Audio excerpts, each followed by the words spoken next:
hospital, I think one of the most unique aspects, and I'm sure everybody will see, is how we have integrated nature so seamlessly into the hospital ground. How we open up the hospital such as it's accessible to the public, and how we have integrated the Yishun Pond as part of the hospital. So it's almost like they borrow the scenery, the Chinese concept way of doing architecture. So within the hospital, you can look at the pond, and from pond you can look at the hospital, and how this is seamlessly integrated as one thing. And I see how the nature is playing a very important part in creating a healing environment for everybody using the hospital, whether it's for the patients, the caregivers, for the staff, and for anybody who comes in.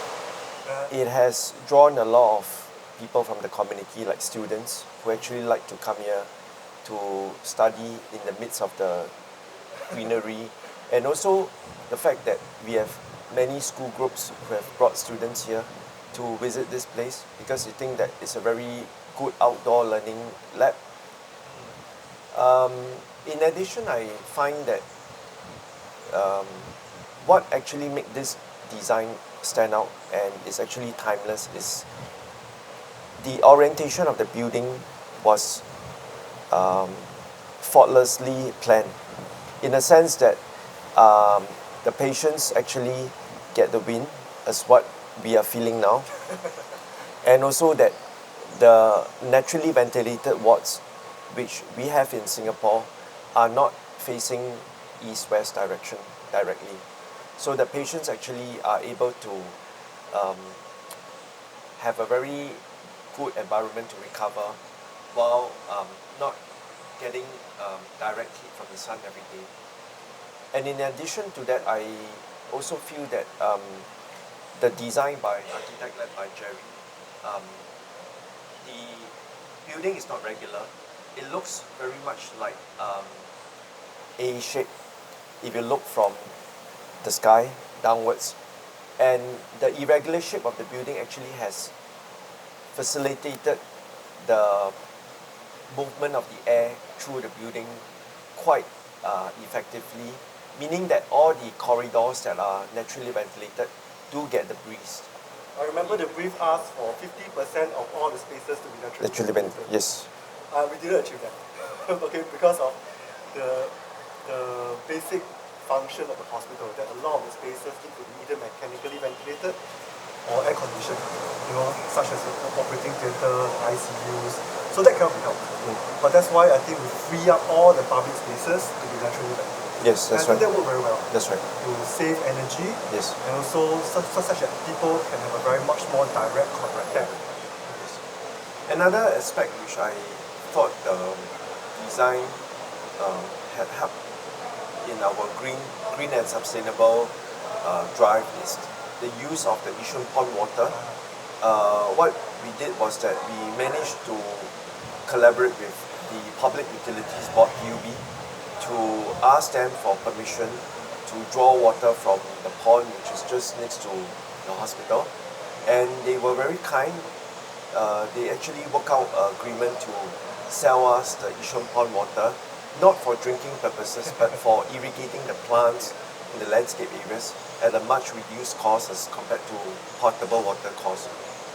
So I think we are very grateful to PUB for helping us, because we just did not have the kind of space to build a large tank in the basement or on the rooftop to contain so much water to irrigate the plants in the hospital. So the Yishun Pond is our tank? Yes, it's an open tank, and the water comes naturally from the rain.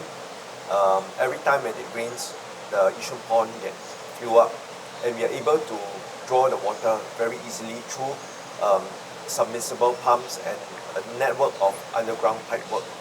But of course, the water is filtered to a certain extent so that the plants actually are not harmed by toxic substances that could have flown into the Yishun Pond. There's another aspect, which is the mechanical and electrical engineering design, where we used solar photovoltaic cells to power some of the air conditioning units as well as the corridor lightings. So these solar photovoltaic panels are actually located on the rooftop of this block that we are sitting on right now, and it has been able to generate sufficient electricity to ensure that we don't need to turn on the power from the grid to run this equipment. And the solar panel actually also acts as a shade, okay, for those who are working underneath it, because on the rooftop of this building, beside where the mechanical electrical equipment are located, we have lots of green areas where we use it for rooftop farming. And the volunteers who are helping us on this rooftop farming are able to use the solar photovoltaic panels as a shelter, whether it's during very hot days or when it's raining. So it has actually given more benefits than I think what generally, more broadly speaking, people associate wellness to, say, psychological, physical well-being. And I think as a concept, okay, it comes in many different terminology. People used to, say, good indoor environment, and things like that to associate that with wellness. But I think to me, wellness, it permeates at every level, okay, every aspect of our lives. Even when, say, wellness is at home or at a workplace, right, or in public spaces. Right. Okay, and I see a huge opportunities to see how we can integrate this design as concept in every aspect. I think nobody can deny that we want to be in an environment whereby we feel, feel good, especially for patients. That's right. So I think for hospitals it's especially important how we create that environment whereby they can heal faster. They feel more relaxed. The stress level comes down. I still remember Mr. Liao always say, how do you design for me a hospital? That when I enter the hospital, your blood pressure comes down. So I thought that was an amazing challenge. Right. So what do you think about this idea? Yeah, I think it's very amazing that you and your team have done such a fantastic job to make our hospital a very, very healing environment where the patients actually enjoy walking around the basement 1 courtyard, and even sometimes accompanied by nurses and caregivers, they do come up to this rooftop farm, to look at the trees and the fruits that are being planted. I think they also appreciate the fact that we have worked together with other government agencies like PUB, URA, HDB, as well as MParks, to create a health promoting park around Yishun Pond, where 1 kilometer around the pond is actually turned into a walking or jogging track. So patients who actually would like to take an evening leisurely stroll, they can easily do it while enjoying the calming waters and also the floating wetlands and the greenery around the pond. So in a way, we have managed to entice or motivate the patients to leave their beds, come out from the wards and enjoy, the greenery, because by walking, by doing some exercises around these areas, they actually are beginning to show signs that they're going back to normal life, and they are able to fully enjoy the environment, and they will look forward to going back to a normal routine before they were admitted to. I think it's also about creating a positive distraction when they are in such a stressful place. Yeah. But I mean, maybe for patients is normally taken as a given to say that, of course you must provide a healing environment for patients. That's right. But I think it's especially important also for staff. That's right. Especially now you're talking about such a stressful workplace, high turnover rate. Right. It's also very important to create an environment where they want to work in, whereby they feel relaxed in the workplace as well. Yeah. So how does the staff, in KDPH feel about the facility? I have spoken to quite a number of staff, and most of our staff actually appreciate the fact that there are many outdoor areas for them, to have discussion, short meetings, and even to take their lunch and dinner if they're working late. And they actually feel that the calm and green environment to bring down, their stress level. And for some of them, they actually had been working in a very enclosed office environment. They felt that this is a big change.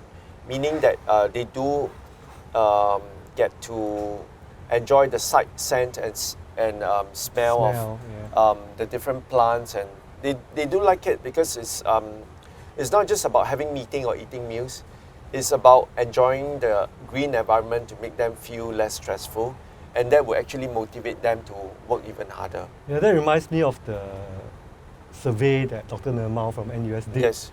Around the post-occupancy survey, where I interviewed, staff, patients, visitors from two hospitals, and I was actually very shocked, to see the results that came in. To the fact that, besides the 4 point that people appreciate, the amount of green and water elements in the hospital, but the fact that they are actually even willing to pay more to have more of these facilities in the hospital. Actually, that to me was a very shocking revelation. That's right. Yeah. Felt that one of the ways to cut down on the maintenance cost is to engage volunteers who are very passionate about landscaping, about greenery. So we have managed to get residents staying around this area and in the northern region of Singapore to come and help with our gardening, with our pruning, with our fertilizing of the soil. And we even also engage our staff to have gardening day regularly, so that they will feel that it is their responsibility to maintain the greenery of this hospital and to keep it in tip-top condition. Wow, so actually that becomes part of the community engagement as well, right? Yes, correct. I remember the previous CEO, Mr. Liak, they always say, how do we turn shit into fertilizer? I think that is really the ethos behind how we look at every challenge, right? How do we turn the challenge into something that is actually becoming much more beneficial at the end of the day. Yes. I thought that was really a big learning point for me as well. Correct. But one of the areas that I think we did very well on is that we managed to harvest enough vegetable and fruits to give to our patient once a week. And any excess, we actually do sell them in a way to people in the community, so that the funds that we get from can be used to buy fertilizer and anything that is needed to continue to enhance the landscape and the rooftop farm. Yeah, I just bought some vegetables the other day from the market. But here I think it's amazing that it's 100% organic. Right. And I thought the whole story of how the compost is used as fertilizer for vegetables, and all these vegetables, in the end up on the plates of the patients. I thought that is an amazing story to tell to anybody to consider, especially when Singapore is so dependent, on everything. That's right. I think we need to be a bit more aware and to promote the idea of sustainability in every aspect, especially in terms of food sustainability as well. Yes. So I thought Puat really took the lead, to show people how it can be done. Yes. So can you imagine if we activate all the rooftops in all our HDBs, rooftop farms? Right. That would be amazing. That's right. And why not? Yes. Why not? If you can do it on a scale just for the hospital, and if everybody does it in Singapore, I think we will go a long way for in terms of food sustainability. Yes, I agree. In fact, we have actually invited our friends and colleagues, our partners from various government agencies like HDB, like even LTA, and even those who are actually building private buildings to come and take a look at our rooftop farms. And they were amazed that we could make very good use of the rooftop itself, leaving it to waste. And more than having a farm, the soil and the trees actually do reduce the heat being generated through the structural slab into the air-conditioned spaces below. So I think it has many benefits of having this rooftop farm, and we are able to share it with our partners and with our friends, so that the message is being cascaded down to other new projects.